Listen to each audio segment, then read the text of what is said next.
बुरहानपुर जिले में फैक्ट्रियों की लापरवाही और प्रशासन की उदासीनता के कारण ऐतिहासिक धार्मिक स्थल गुरुद्वारा बड़ी संगत के पीछे गंदगी का अंबार लगा गया है।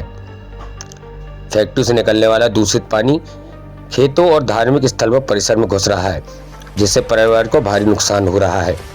गुरुद्वारा प्रबंधक कमेटी ने कई बार शिकायत की, लेकिन फैक्ट्री मालिक की मनमानी है। खुलेआम लकड़ी जलाकर वायु प्रदूषण फैला रहे हैं तो दूषित पानी से जल प्रदूषण कर रहे हैं।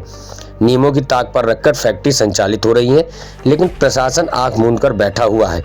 इससे न केवल धार्मिक स्थल को क्षति पहुंच रही है, बल्कि आसपास के खेतों, पशुओं और मानव जीवन पर इसका गंभीर असर पड़ रहा है। अब देखना यह है कि प्रशासन कब तक चुप बैठता है और इसकी लापरवाही पर क्या सख्त से सख्त कदम उठाता है। बुरहानपुर जिले में संचालित फैक्ट्री बिना एलपीटी प्लांट के जहरीला पानी बाहर छोड़ रही है, जिससे न केवल पर्यावरण दूषित हो रहा बल्कि लोगों की जान भी खतरा मंडरा रही है। नियमों के अनुसार हर फैक्ट्री को एलटीपी प्लांट लगाना जरूरी है, लेकिन फैक्ट्री मालिक की मनमानी और प्रशासन की अनदेखी के कारण जहरीला पानी खेतों और जल स्रोतों में मिल रहा है। पर्यावरण विभाग के अधिकारी भी इस लापरवाही पर आंख मूंदे हुए हैं, जबकि आर्सेनिक और अन्य रसायन की मौजूदगी में चर्म रोग और कैंसर जैसी गंभीर बीमारियों का खतरा बढ़ता है। लोधीपुरा समेत कई इलाकों में रहने वाले लोग इस प्रदूषण का शिकार हो रहे हैं। शासन और प्रशासन निष्क्रियता के चलते जनता में भारी आक्रोश है। यदि जल्द से जल्द कार्रवाई नहीं हुई तो यह जल संकट और विकराल हो सकता है। अब देखना है कि प्रशासन इस गंभीर मुद्दे पर क्या कदम उठाता है। कलेक्टर हर्ष सिंह ने कहा है कि नियमों का पालन नहीं किए जा रहे हैं तो कार्रवाई जरूर की जाएगी।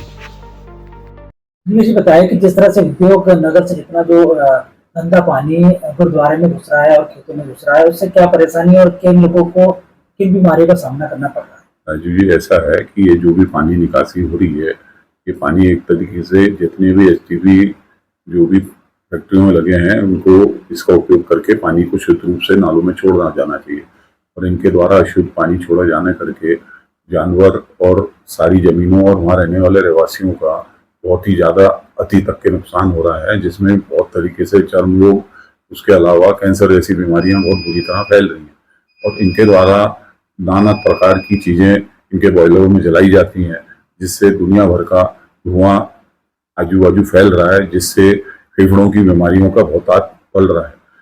रह गई हमारे गुरुद्वारे की बात, गुरुद्वारे के बीच में से एक इनका नाला निकल रहा है जो शासकीय नाला है।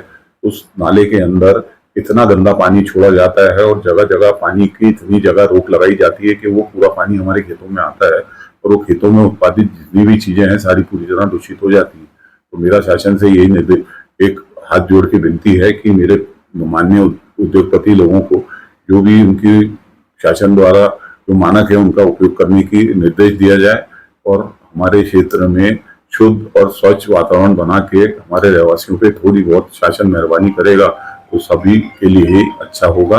उद्योगपति और हमारे रहवासियों के लिए हाथ जोड़ के मेरा यही निवेदन है सबसे, और शासन और कलेक्टर महोदय से मैं एज ए सेक्रेटरी इस संस्था के एक छोटा सा निवेदन कर रहा हूँ। मुझे उम्मीद है कि शासन इसका संज्ञान लेगा। धन्यवाद। करने वाला दूषित पानी है वो जो है नदियों में भी जा रहा है, धार्मिक जो है गुरुद्वारे में और अन्य क्षेत्रों में भी जा रहा है, जिसके चलते काफी जो है नुकसान की संभावना है।